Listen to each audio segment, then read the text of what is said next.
Boker Tov tout le monde, aujourd'hui on est le jeûne du 17 Tammuz. Et j'étais en train de réfléchir qu'est-ce que j'allais dire pour le 17 Tammuz. Donc évidemment il y a toujours plein de shiurim, mais cette année j'ai senti quelque chose quand même de différent que je voulais partager avec vous. On a eu hier la triste nouvelle du Rav Amos et cette semaine aussi on a eu la triste nouvelle du Rav Ron Shaya. Maintenant, les nouvelles tristes, les épreuves, les guerres, on connaît, on a eu l'habitude, on sait, voilà, le 17 Tammuz. C'est la première brèche qui a été faite dans les murailles de Yerushalayim. Ça veut dire quoi? Hachem, il est en train de nous dire, aïe, aïe, aïe, attention, attention, attention, il y a quelque chose qui se passe mal. Mais c'est pas Hachem qui envoie, c'est nous entre nous. Donc, je suis en train de me dire, mais en fait, on connaît quoi, on sait, on est limite, malheureusement, on est habitué aux catastrophes. Qu'est-ce qu'on peut bien faire alors? Et autour de nous, on entend les gens qui disent, oui, il faut se réveiller, c'est pas normal.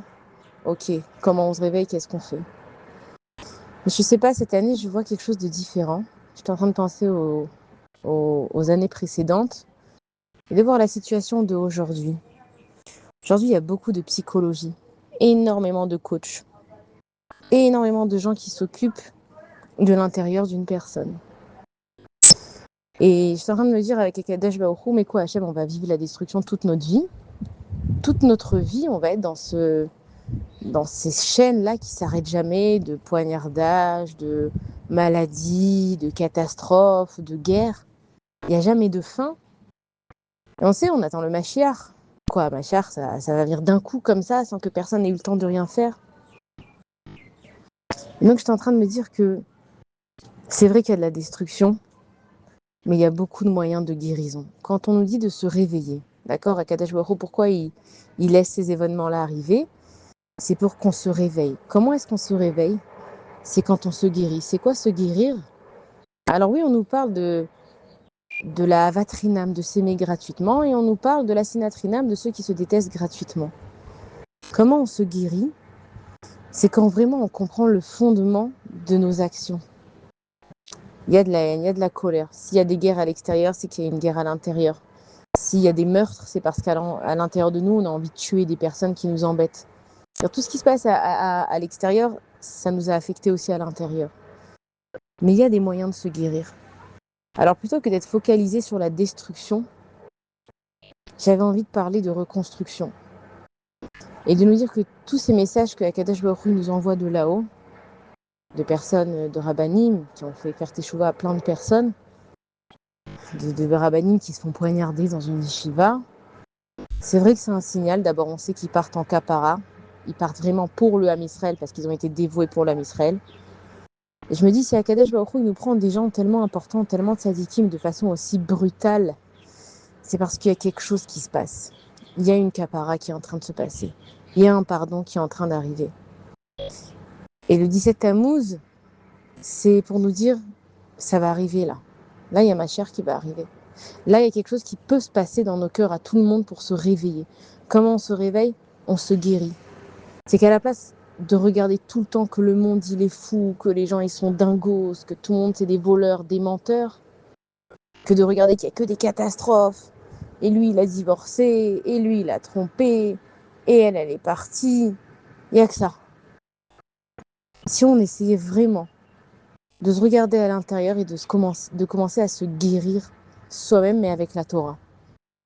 Il y a des psychologues aujourd'hui qui travaillent avec la Torah, il y en a beaucoup, Baruch Hashem. De voir que ça ne va pas dans le couple, on peut jusqu'à demain dire il est comme ça, et elle est comme ça. Avec les enfants, on peut jusqu'à demain dire de toute façon, j'arriverai jamais à lui parler. Et si on commençait à accepter, à changer quelque chose, c'est pas normal qu'un rave qui a fait autant de bien, 66 ans, il s'en aille. C'est pas normal qu'un rave il se fasse poignarder dans sa yeshiva. C'est pas normal. C'est pas parce qu'on a l'habitude d'entendre des mauvaises choses que c'est normal, c'est le monde. C'est pas normal ce qui se passe. Kadesh Baruch Hu nous envoie des réveils parce qu'on a l'opportunité de se guérir. Et Hachem, il nous dit, il y a des médecins devant toi, d'accord, qui peuvent te guérir. Tu vois pas que c'est pas normal ce qui se passe, tu vois pas qu'il y a quelque chose en toi qui doit changer. Chacun, ça va l'affecter d'une certaine manière émotionnelle dans son monde à lui. Si on commençait vraiment à se regarder à soi-même, parce qu'on peut continuer jusqu'à demain à ignorer le monde, mais les choses, elles viennent à nous sans qu'on ait envie de les voir et sans qu'on ait envie Combien de fois on ignore ce qui se passe? Bon, bah tant pis, si je suis fâchée avec cette personne, c'est pas grave, je me remettrai, elle s'en remettra, on se refera des amis. Un autre mari, je le trouverai, une autre femme, je vais la trouver. Bah, mes enfants, tant pis, ils feront leur vie. Combien on laisse tomber? Parce qu'on n'a pas les forces de dire, et si on changeait nous? Et si on arrêtait de critiquer? Et si j'arrêtais de juger? Et si j'arrêtais tout le temps de raconter les secrets qu'on me dit? Et si j'arrêtais de me battre pour cette place de parking finalement et que je me garais plus loin? Et si j'arrêtais de me battre à chaque fois que moi j'ai envie que ça se passe de ma façon à moi? Si moi je décide de changer moi, c'est sûr que mon monde extérieur il va changer. Maintenant, si chacun il change, le monde il peut changer. Kadesh Baruch Hu, il cherche pas à nous faire du mal. Et moi j'essaye toujours de défendre Akadosh Baruch Hu parce qu'à Yodat, je sais, Hachem, il est tov, il est bon. Alors comment il y a des catastrophes et comment il y a du mal? Il y a un lot tov dans le monde. Il y a quelque chose de pas bien dans le monde. Pourquoi? Parce que nous, on emmène les catastrophes. C'est pas Hachem. Hachem, de là-haut, il pleure comme un père qui voit ses enfants dans la maison se disputer. Ouais, tu m'as pris comme ça, et tu m'as pris ma chemise, et tu m'as pris mon pantalon. Imagine si le gosse, un des enfants, il dit, tu sais quoi? Toi, tu m'as pris ma chemise et moi, je t'ai pris ton pantalon. Bon, bah finalement, je suis pas mieux que toi, t'es pas mieux que moi. Viens, on fait la paix, on se prête les choses. C'est aussi simple que ça. Après, évidemment que le parent, il est obligé de séparer les enfants et il va les punir et ils vont dire, ouais, t'es un père méchant, mais je suis pas méchant. J'en ai juste marre que vous vous disputez pour le même oxygène. J'en ai juste marre que vous disputez pour la même chose. Vous êtes dans le même bateau. S'il y en a un qui fait un trou, forcément que tout le monde va couler. Alors oui, c'est vrai, le père, il va venir dans celui qui a fait un trou dans la cale et il va lui enlever tous les outils. Ouais, de toute façon, tu m'enlèves tout, tu me prends tout. Mais c'est ça ce qu'Hachem, il fait avec nous. Hachem, il nous enlève de l'argent. Parce que peut-être qu'on fait des bêtises avec. Hachem, il nous enlève de la santé. Parce que peut-être on n'a pas utilisé notre vie comme il fallait. C'est tellement simple et nous, on va chercher de partout. Hachem, il nous a enlevé ce travail parce que peut-être qu'on ne respectait pas les gens là-bas. Il n'y a pas de hasard, il y a pas de tout d'un coup du ciel c'est tombé. Et si tout d'un coup du ciel c'est tombé pour te tester, alors conduis-toi comme il faut. Moi, je donne des leçons à personne, je me parle à moi, j'essaie tout le temps de regarder dans ma vie qu'est-ce qui irait pas et que je ne peux pas reprocher, par exemple, à mes enfants de se disputer ou de faire quelque chose si à l'intérieur de moi, j'ai aussi des disputes pour des choses dans ma vie. Je ne peux pas reprocher à mon fils de mentir si moi, des fois, je fais des choses que j'ai pas envie. Donc, je me mens à moi-même et je fais une mitzvah que j'ai pas du tout envie. Et finalement, comme j'avais pas envie de faire cette mitzvah, eh ben, elle va finir en sin'a, elle va finir en haine. Pourquoi? Parce que j'ai pas été capable de prendre cette décision, Belev Shalem, avec un cœur vrai. Si t'as pas envie de le faire, ne le fais pas. Ça sert à rien de faire quelque chose où après tu vas détester toute la terre entière. Mais si tu décides de le faire, fais-le Belev Shalem. Et c'est ça qu'Akadosh Baruch Hu, il nous dit, qu'on arrête de faire semblant de faire des trucs. Fais ce que tu sens dans ton cœur. Et si t'as pas l'envie, mais des fois t'es quand même obligé de faire des choses, alors quoi, je vais rien faire parce que j'ai rien envie, alors va en parler à Hachem.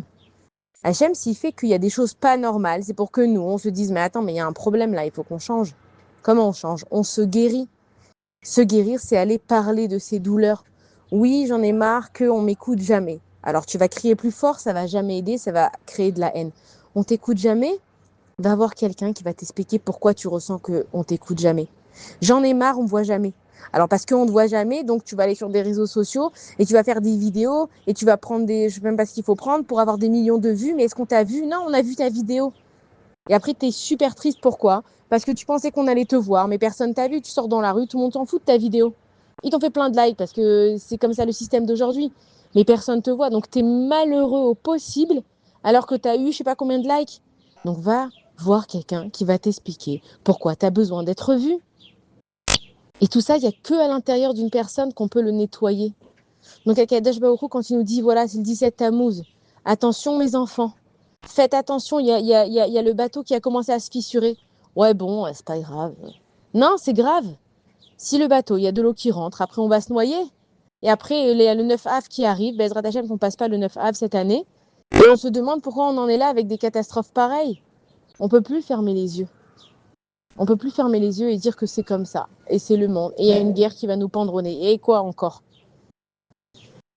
Kadesh Baruch Hu, vraiment, ce 17 Tammuz, moi, je vois les choses différemment. J'ai envie de reconstruire là où ça a été cassé. Pas attendre du 17 à passer au 9, qu'on passe le 17 et qu'on arrête au 17. Ça suffit. Ça suffit, les catastrophes. Kadesh Baruch Hu, on a compris, on va se réparer. Comme encore une fois, un parent qui vient et qui nous dit, si vous continuez à vous disputer, j'enlève telle et telle chose. Alors, le père, il vient, il m'enlève. Je dis, attends, s'il est capable de m'enlever ça parce que je me dispute, il peut m'enlever plus si j'écoute pas, donc j'arrête. J'arrête. Je commence à regarder ce qui va pas chez moi. Je commence à regarder qu'est-ce que moi, je peux faire comme effort aujourd'hui pour changer le monde. L'autre, il m'a klaxonné comme un taré. Ok, il est taré. Mais pourquoi moi, je vais klaxonner pour être aussi taré que lui? Donc, qu'est-ce que j'ai gagné? Je le critique, mais je refais la même chose. Lui, il a pris la place. L'autre, elle a mal parlé. Alors, moi, je vais aller me défendre. Non, il y a un juge. Hachem, il est là. De ne pas rendre le mal par le mal et de commencer vraiment à rendre le bien. Et aujourd'hui, on a tellement d'outils. On a tellement de façons de se soigner, de se réveiller, de ne pas laisser les choses s'aggraver. Parce qu'en une seconde, le monde, il peut changer. C'est une folie comment tu te lèves le matin, tu te couches pas de la même façon le soir. Et vice-versa. Des fois, tu es super triste et finalement, ta journée, elle a super changé. Les choses, elles sont pas entre nos mains. La seule chose qu'on peut contrôler, c'est nos émotions. Voilà, la personne qui a poignardé malheureusement le Rav Amos, c'est quoi qu'il a eu dans sa tête? Il a une colère, il a une frustration. Il a des émotions qu'il n'a pas contrôlées. Et ben, quand c'est sorti, il n'a pas pu se contrôler. Il a poignardé. Et c'est un geste qui a coûté la vie à une personne et qui a créé un vide dans des milliers d'autres personnes. Tout ça pourquoi? Parce que cette personne-là, elle est très frustrée, elle n'a pas contrôlé ses émotions qui étaient en elle depuis des années. Va parler, va ouvrir tes blessures, viens, on va t'aider. Et puis je connais pas son histoire, mais tu t'attendais à quoi du Rav Amos qui règle tes problèmes? Mais il y a Hachem qui est là, on a oublié qu'il y a Kadosh Baruch Hu. Alors nous, c'est vrai, on va voir les uns les autres et on essaye. Et là, on va prendre un avocat. Et là, on va prendre une Meatzevet Pnim, un architecte d'intérieur. Et là, on va prendre... On est tout le temps en train de compter sur un être humain. L'être humain, il peut t'emmener à voir ton problème. Et ton problème, tu vas en parler avec Dieu. Si on arrêtait toute la journée de penser que tout le monde allait régler nos problèmes, on serait mieux entre nous. Attends, ça j'ai un problème, je vais appeler lui pour qu'il change. Non, pourquoi? Regarde, lui il est pas bien, est-ce que tu peux l'emmener ici? Est-ce que tu peux faire ça? Oui, mais quand tu lui demandes... Désolée, ça a coupé, j'ai eu un appel entre-temps. Mais quand tu vas demander à une personne de te faire un service, peut-être qu'elle va être gênée de te dire non, mais ça va super l'embêter. Mais comme elle va avoir de la karatatov envers toi, de la gratitude, donc elle va dire non à l'autre. Des fois, on se met dans des trucs pas possibles parce qu'on a voulu rendre service. Mais des fois, il faut dire non. Il faut aussi savoir garder sa place sans être un poids pour les autres. Moi, je prie vraiment à Kadosh Baruch Hu que, à partir de ce 17 Tammuz, avec tout ce qu'on entend, qu'on commence vraiment à se guérir les uns les autres pour ne pas Bezrat Hashem. Arriver au 9 Av, être en Avelout et vraiment pleurer sur tout ce qui arrive à Israël. Pourquoi? Parce que si chacun y connaissait son endroit, de ne pas être un poids pour les autres. T'as un truc qui t'est arrivé aujourd'hui, t'es de mauvaise humeur. Comme on dit, c'est pas parce que toi t'es sous la tempête que tout le monde doit être mouillé. Garde ta tempête pour toi et à Kadosh Baruch Hu, va crier dans la forêt, va t'énerver dans la forêt, va casser des arbres dans la forêt si tu as envie, va jeter des pierres. Mais essayer de se respecter et prendre plus sur soi. Parce que malheureusement, il n'y a que quand c'est la guerre qu'on est unis et c'est pas ce que Hachem y veut. Si vous êtes unis que pendant la guerre, mes enfants, je vous amènerai une guerre pour vous unir. Et si vous avez compris la leçon, comme un enfant avec ses parents, mais si vous avez compris que vous n'avez pas besoin d'une guerre pour être unis, mes enfants, je vous emmènerai pas une guerre et vous aurez de l'union. Bezrat Hachem, ça me cale à tout le monde et qu'on entende vraiment des bonnes nouvelles et qu'on se réveille en se guérissant si Dieu veut.